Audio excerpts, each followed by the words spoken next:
Welcome to the Selling Show, where we unpack, repack, and break down exactly how top experts sell their ideas, their value, and their services. This is your host, David Newman, and you are in the right place if you want better clients, bigger deals, and higher fees.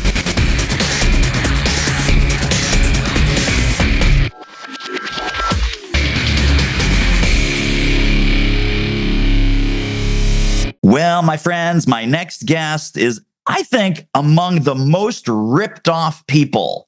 If you've ever heard the following phrase, oh, it's not B2B, it's not B2C, it's human to human. We always sell to people. You might be saying to yourself two things. Number one, really smart quote, makes a ton of sense. And number two, why are 50 people saying the same gosh darn thing when we have the original, the man, the myth, the legend, Mr. Bryan Kramer? Welcome to the show, my friend.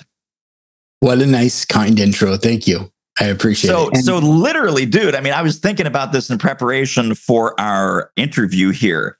You are, and I'll say this in a complimentary way, which might not sound that way at first. You are the Simon Sinek of marketing and customer experience, meaning that all these other morons start with why, find your why, and no one goes back to the original, and no one goes back to Simon and the source of all of this, but everyone just adopts it because it's common sense. And so, Simon is probably the number one most ripped off guy in the world. And you, my friend, are probably number two, right behind Simon, as far as like everyone's now talking about H to H.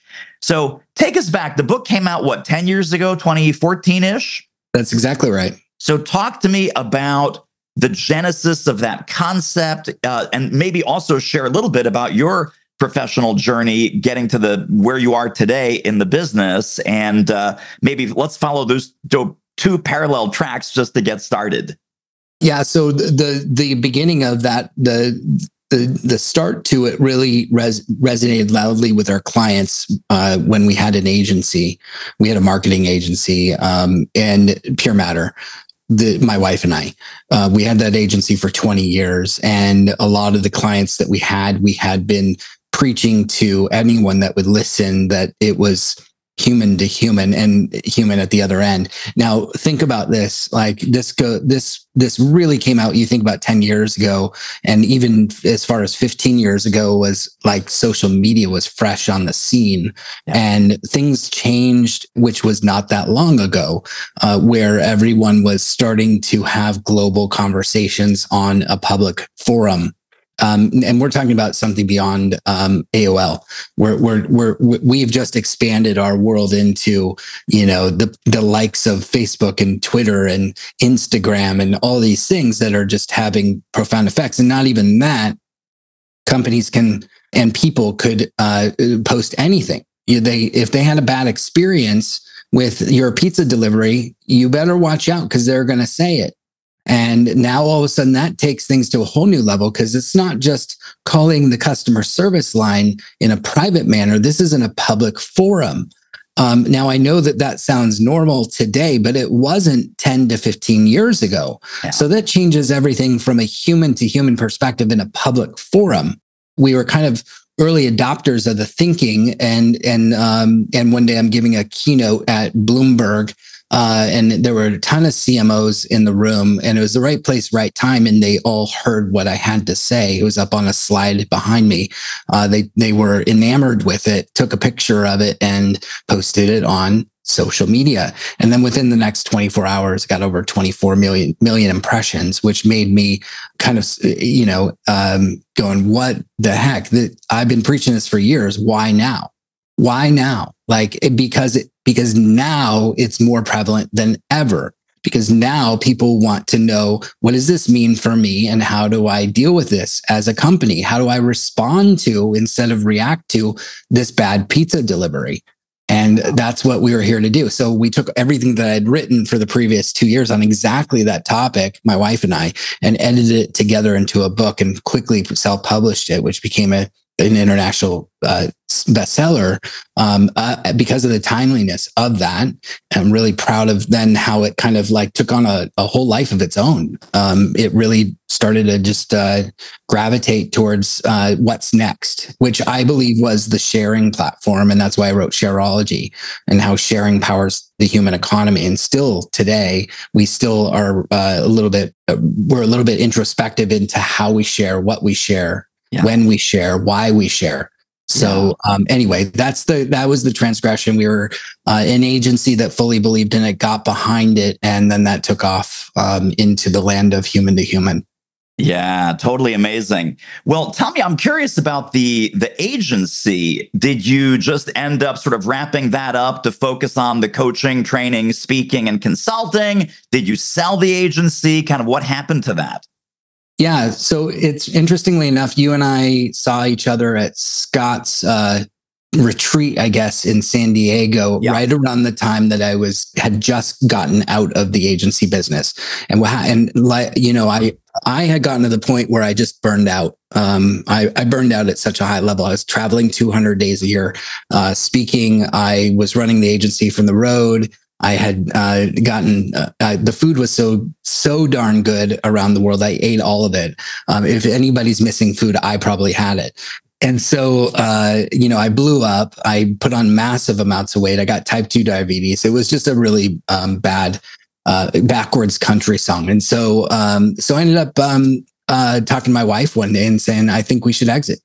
I think I'm going to take a year off, and I think I want to figure out what I want to be when I grow up. And this isn't it. I got more in me, but I just need to have some time and space to do that. So we offloaded clients to our employees.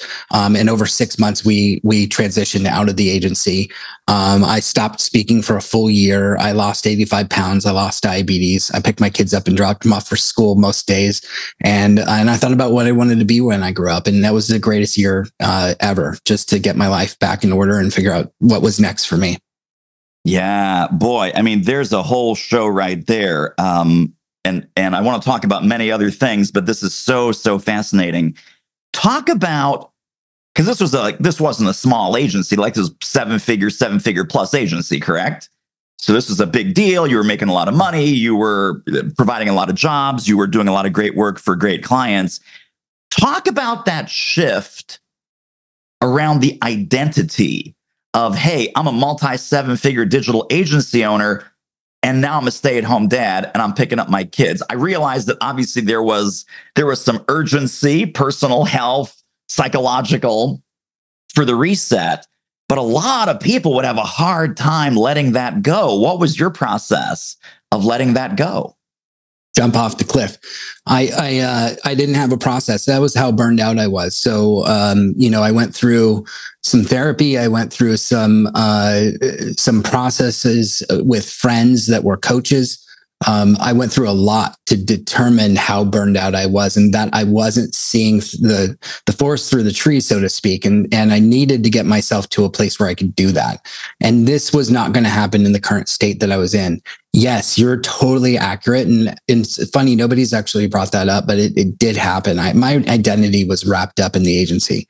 So it was almost like we were one. Like by letting this go, I'm letting go of my firstborn child almost. Like it was really hard to let that go. And so I had to detach from it, knowing that like there must be something bigger and more for me. And this was not serving a place that I was going to thrive in. I created my own groundswell of just an unhealthy environment for me.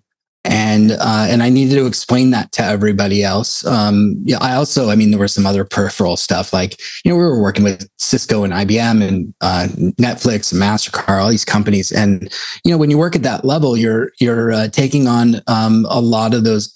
You're a global bank as well as when you're an agency. And so, you're proving yourself every day. You're proving yourself through your projects. You're trying to increase sales through 1%, which is, like little nuances of whatever. So you're fighting the upstream. And we were really, really good at it. And I was fighting the upstream constantly. I was tired of fighting the upstream. I really wanted to get back down to the thing that I loved the most, which was marketing and helping and serving. And I needed to do that. In order to do that, I had to get myself into a place where I had to detach. And so I jumped off the cliff, to be very direct. I just needed to say, this isn't it. I've had enough. And it's time for somebody else to take over. So powerful. And God bless therapy. I'm a huge fan and a huge consumer myself, and same with coaching, obviously, coaching and having friends and mentors. And some of that coaching is free coaching. Some of that coaching is paid coaching. Some of that coaching is very expensive coaching, which may very well be worth it, depending on where you are, folks, listening to this. Take full advantage of all the resources Bryan is mentioning here. The free help, the friend help, the paid help. No one does anything great alone, truly, no one. And no one recovers from these huge dips in our psyche and our revenue and our identity. No one recovers from those huge dips as brilliantly as you did by themselves. So what a great lesson. Are you loving this interview as much as I am? Holy smokes. Hey, you know what this reminds me of? There's a fantastic sales book that you got to get your hands on right here, right now. It's called Do It Selling. How do I know it's great? Well, I wrote it and you need to read it. Pop over right now to doitselling.com. Now, back to our interview. Tell me a little bit about Shareology. And then I also want to go back to H in the age of AI, because I just had a very interesting conversation with another guest about that. But, sharing in thought leadership, there are some dueling concepts, I guess. Number one is original ideas. Thought leadership is all about, you putting out original, contrarian, disruptive ideas into the marketplace. And sharing in some circles has gotten a bad rap because, you're just reposting, you're just curating, you're just collecting other people's tidbits, and sharing is nowhere near as powerful as creating. Where do you see the balance today in some of those Shareology ideas about sharing being shareable? Who's the sharer, who's the sharee, all of those kinds of things. So it's interesting when you look at it through the lens of an artist, maybe a creative or somebody that tells a story. When we're together in person and we tell stories to each other, we speak very differently in all of these different modalities than we do online. Not all of us, but a lot. Like when you see it, it's very one-dimensional. It's almost like you look at a brand sometimes and you're like, all you're posting is about this one thing all the time. And is that helping or hurting? When you look at Instagram, you're like, how much perfection is there in the world? None. And yet look at it, it's just very one-dimensional. But we aren't one-dimensional people. Humans. Humans are very multifaceted, as we all know. And I think that it's really important that we also share in that same dynamic. So if we're going to express ourselves through sharing, whether it's in person or online, it should be the same. Look at it through the lens, like I talked about, maybe like take a photographer. A photographer will take a picture, and the most interesting, fascinating pictures are taken in the rule of thirds. Rule of thirds is inside of an off third or off to the center, not in the center. If you take a photo dead center every time, it's not as creative or interesting as something that's taken with a rule of third. Same thing with sharing. Sharing should be taken into effect and considered into the rule of thirds. So share a little bit about yourself, share a little bit about others, and share a little bit about where you see others moving forward. So now you've got three multi-dimensions, three different multifaceted areas that you can be a little more expansive on. If we just constantly share on one of those, you're just contributing to the stream of one dimension. Get out of the one dimension and move into the rule of thirds. That's like playing 3D chess. Right? If you're a Star Trek fan and it's playing 3D chess with Mr. Spock, that stop thinking flat, stop thinking, and the flat, the one track that most marketers and most companies are on is look at our stuff, look at our stuff, look at our stuff, and then look at our stuff again. And if you're not going to look at our stuff, then buy our stuff, buy our stuff, buy our stuff. And it's just very, very pitchy and very easy to tune out.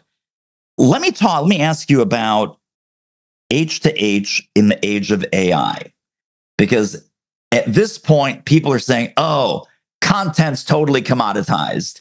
And, you can go to Chat GPT and create an endless stream of content. You can go, you can create images, you can create video, you can create everything with AI. So didn't life just get a whole lot better and a whole lot more scalable and a whole lot easier? Because now we can just feed this into the robots, batch and blast the universe, and that's the new marketing. So there are people that actually, that's an extreme characterization, but there are marketers that are saying that and that are thinking that.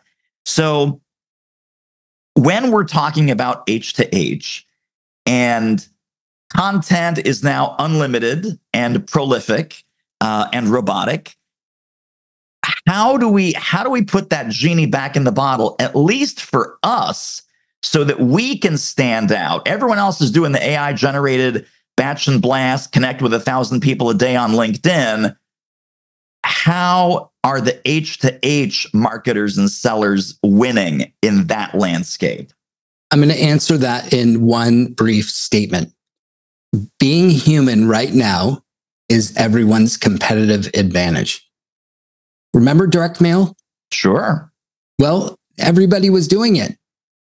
And now all of a sudden, I don't know about your mailbox, but mine has 0, if not maybe 1 or 2 pieces of mail that comes in that are actually effective besides the bills I receive. That's right. So there's really no human human approach to direct mail the way that I know we all remember it. When companies used to use it as a way of outreach, when we used it as marketers to be able to get attention. Now we're using social media, and then we're using automation and email marketing, and then we're using funnels, and then we're using YouTube and Instagram, and video became a thing. And so now what are we trying to do? We're just always throwing our efforts at the same thing, attention. And so then the next thing that comes out is AI. So how do we gain more attention with AI? Not by using it more, but by being more human. Because if everyone's going to go use it more, to automate more, to try and replace more conversation, guess what's going to happen? The same thing that happened with direct mail. It's eventually going to become something else. Yeah. So, but one thing has always remained, one thing across the board, and that's that relationships have never mattered more now than they ever have been. And it will continue to be that way. Yeah. So build the relationship, focus on the relationship just as we always have, and stand out by being more human. How do you do that? Reply back in your own words. Send a video back that's you replying to somebody and saying, hey, just was thinking about you. There's little audio pieces that you can reply. I'm not a massive fan, but you could still reply back in audio on Messenger and on Instagram. Say, hey, David, I just was thinking about you. How's everything going? Yeah. It's audio. It's a nice little personal touch. You can do it on LinkedIn. There's little ways and nuances of being more human. Those were just a few, but there are hundreds of ways, thousands of ways that we could be more human. Do that. Yeah. Now, I don't think we can put the genie back in the bottle. It's done. And it's going to get worse. Be more human. Amen. Well, it's funny when you mentioned direct mail, Bryan, one of the things that came to mind listening to what you just said there is a pen, and a note card. And folks, you may have to go to Wikipedia and look this up. An envelope and a stamp. Imagine, because we get the bills, we get the solicitations, we get the direct mail, computer generated, word processed, etc. When is the last time, except for maybe your Aunt Edith, when is the last time that you got a personalized, handwritten card from another human being, let alone someone who might be interested in working with you or serving you or helping you? The handwritten note in 2024 and beyond I think that stands out. I mean, you will be one, you might be the only handwritten note they receive that year.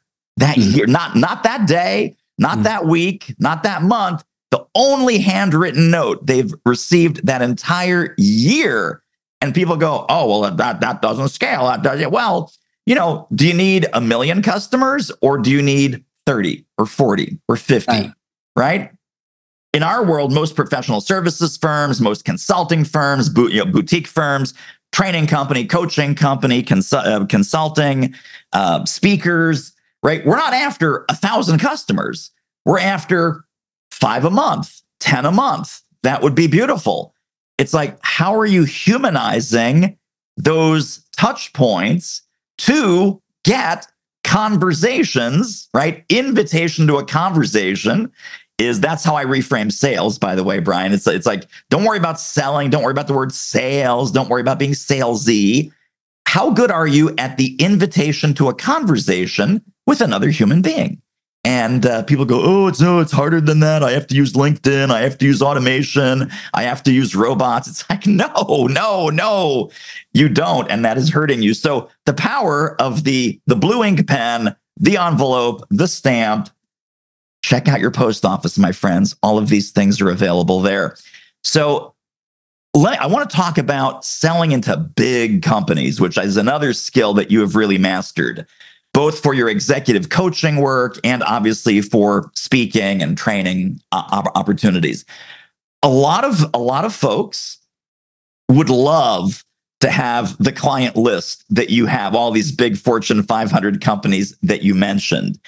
Talk to us about relationship building, H to H relationship building with big company executives. How do we start thinking about it? How do we start building a genuine relationship, not pitching them, not, hey, here's my video, here's my one sheet, here's my coaching program. Do you want to talk? But building a genuine relationship over time with big company execs. They're not unlike everyone else, and the same problem. They're facing the same problems as every day anybody. The biggest thing is I find that there's such a level of challenge in trying to prove ourselves versus not proving ourselves, and so executives don't want to be pitched. They don't want to be pitched. They're pitched. If I were to open an executive's inbox and show you what their inbox looks like, there is not one email in there that looks like it's not being pitched. They just want somebody who's going to listen. That's the key. And the thing about it, there's 3 levels of listening, and most people are listening in level 1, and that's where they miss out on the opportunity of deepening the relationship. Level 1 is when you're listening, but you're not really listening. You're just thinking about how can I get this person's business? And that's not going to work. Level 2 is you're listening, but you're thinking about the next thing you're going to say. Well, that's not going to work either because you're still thinking about yourself. The ego is still involved. And that's not going to get you to where you want to be because they just still want somebody who's going to listen, flat out listen. Level 3 is you're listening and you're thinking about how can I learn more about that thing they're saying? How can I deepen that even further? How can I unpack the bag and help them? I'm not thinking about how to get their business. I'm not thinking about what can get me to where I need to be. I'm just thinking about how can I deepen that for them and unpack it more and more and more and more and more until the bag is fully unpacked. And when that happens and they look at you and they go, wow, that was extraordinary. You just helped me do something that everyone in my inbox is not helping me do. You earn my trust. I want to work with you. 9, 10 times out of 10, they're going to want to work with you because you are level 3 listening. If you want to win their business, if you want to win a relationship, you want to build trust, move to level 3. And that's going to win every time. That come from is super, super important. And I think the icing on that cake is most people, most regular, normal people, not marketers or sales trainers, but most normal people really hate sales conversations, right? They just really hate them. And so if we replace that with a relationship building conversation or a listening based conversation, the pressure just melts off your shoulders. It's like, I'm not here to pitch. I'm not here to peddle. I'm not here to push product or service or keynote or training or coaching on this person. I'm here to be present. I'm here to be open. I'm here to receive, listen, learn, and serve. Right. So I always tell people, because this whole the sales averse, almost sales phobia is a big challenge with the folks that I work with. And Bryan, I'm sure same with you. I say the purpose of this conversation is simply to listen and look for ways to be radically generous, radically helpful, and radically relevant. But then, David, do I send the one sheet after the call? Do I mention my services towards the end of the call? I'm like, dude, you're not listening. You're not here to sell, pitch, peddle, put one sheets in their hand, brochure, website, YouTube channel, none of that. You're here as a person that is dedicated to being, I'll repeat the three things: radically relevant, radically helpful, and radically generous. Why do you think that message is so hard for folks to understand or to act on? Yeah, you're so right, and you and I are brothers from another mother. The reason I think it's hard is because it is hard by nature. As if you're trying to sell, if that's in your sights of what you're trying to get accomplished, then it's in our nature in that modality to want to get something from them, and that goes against the law of reciprocity. The law of giving. And you said it, my favorite word, serving. And if you want nothing in return, unless it's appropriate or you have helped them identify a blind spot that they're not seeing, and that blind spot, something that they identify as a way that you could help them uncover, build, and create more things that's going to fill that gap, that blind spot. Now you've got something that you both can work on. That's the only way that you're going to build something long term. I mean, I know a lot of people are listening to this. They're like, well, I've sold something in 2 hours and I got them to, pay me, $5,000, $20,000. I don't care what it is. But how long did that client stay with you? How long did that longevity of that relationship build? I mean, do you want to keep your clients for as long as obviously as they need you? But that trust right now, you look at the trust barometer, trust is at the lowest level it's ever been in business, not just in e-commerce, in business. And so we have an opportunity here to first build trust and sell later. Build trust first. Yeah. Use that as the unique opportunity and do that through serving. Holy smokes, so much value in this episode. Listen, if you are loving what you're hearing, feel free to download, subscribe, tell a friend, leave a review on Apple Podcasts or wherever you're listening to The Selling Show. Now, back to the interview.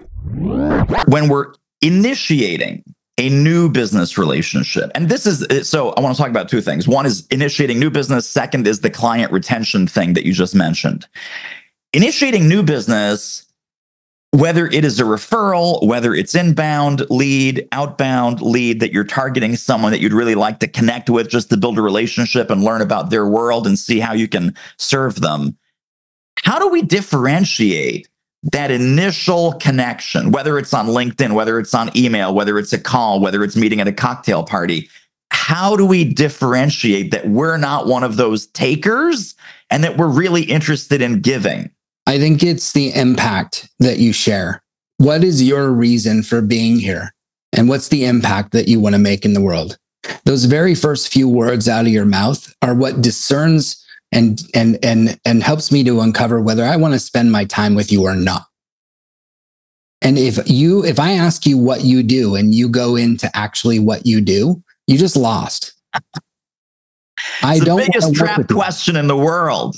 I don't want to work with you anymore because I don't really care what you do. Yeah. I care about what impact do you want to make. Impact's an emotion, by the way. An outcome's a goal and impact's an emotion. So if we focus on impact and we share the impact we want to make on the world and then ask them back, what's the impact you want to make? Now we're sharing an emotion and true emotion to emotion style between two individuals that care about impact in the world. Yeah. Now we can start to build trust. So I said at the very beginning, my impact that I want to make on the world. I believe that being human is everyone's competitive advantage, especially right now. That's the impact I want to make on the world. And when everybody asks me, what do you do? When it makes sense, we're at a cocktail party, we're at wherever, that's what I'm going to say. I'm not going to tell you what I do. Because now I want us to get deeper into relationship. And that's what's going to do it. That's what's going to get us there. Not I'm an executive coach. I am helping other people to arrive at their purpose and their mission. And that's going to get them more business so that they can eventually retire. That's not what I do. Totally. I love that. I want to go back to this client retention thing because it is enormously important, probably now more than ever. There's sort of a mantra out there in the world that client retention is the new client acquisition.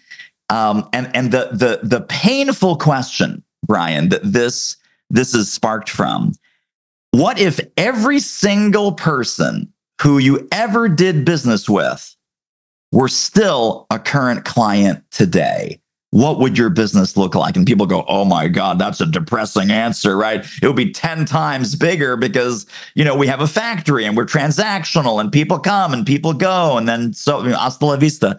In the digital marketing agency world that you and your wife ran for 20 years, I have another friend who ran a digital marketing agency. He says, David, basically, when you run an agency, you are always getting fired. Someone is always leaving. You get new, right? You fill the bucket, but you're in the business of getting fired. It may be after a year, 2 years, 3 years, 3 months, but you're always going to get fired because permanent agency relationships are a rare thing these days. So I think this is really important today because the human to human principles that will get you clients, I'm guessing, are the same human to human principles that will keep clients, retain clients for longer, make them stay, make them renew, make them refer. Tell us about the post-sale value of having an H2H culture. There's a lot. We could spend another podcast on that. There's a lot that goes into that. I'll boil it down to three pillars that I think play a role in both areas. There's the area of getting a client. There's the area of keeping a client, and this applies to any business at any level and any person. If you want just to build your own life, it's so easy, and yet we don't apply it. And so the first pillar is simplicity. We tend to complicate relationships over time. We start to build something into it. Like if you look at some of the greatest brands that have failed, eventually it's because of the complexity that was built into the business over time. They started with one simple idea and they got more and more complex. And that disassociated them from their client, and their client chose another avenue. So complexity is an obvious one, and yet it's so often mistaked for growth, but it's not. I mean, you look at some brands that are doing really well right now, and they're very simple, at least from the outside looking in from a customer perspective. I'm not saying that that's so simple on the inside, so don't mistake what I'm saying. The second one is empathy. We lose empathy over time with our current client. They're a client. Now I just can go hunt for more clients. So if I can hunt for more clients, and I imagine if I had 10 more clients and they are already a client, then I can do well. But now what you've done is you've displaced your current client as the most important thing in your life, because it's harder to get a new client than it is to keep a client. We all know that. So then why wouldn't we apply empathy, constantly apply empathy to the current client? And this again goes to getting business as well. It applies to everything in life. If you look at a brand that stands for empathy, and you look at a company like Amazon, will allow you to return any product. To me, that's a level of empathy and keeps me coming back as a client. And then the third one, the final one, is imperfection. Not perfection, imperfection. Embracing imperfection. Sitting down with your current client and saying, how are we performing and how can we do better? That's the imperfection of taking feedback and making it better so that we can keep that relationship going. Imperfection applies to getting new clients too. People don't want robots. They want real humans as their partner or their vendor. Apply imperfection, apply simplicity, and apply empathy, and you'll have customers for life. Slam dunk. Totally amazing. Well, number one, I think we totally have to have you back because we just scratched the surface on a whole bunch of topics that I would love to go deeper with you on. For now, however, I would love to land the plane with two final questions. Final question number one is, if you were to put everything that we just talked about into one big takeaway concept, what would you hope that listeners are taking away from our conversation today? I'm going to leave you with, I'm going to leave you with two. One is I'm going to revisit this. I know I said it twice and I want to really hammer this home, that being human is your competitive advantage right now. We said that with the note cards, with your pen, with everything that you do, stand out that way. And then number two is really help others unpack the bags through listening.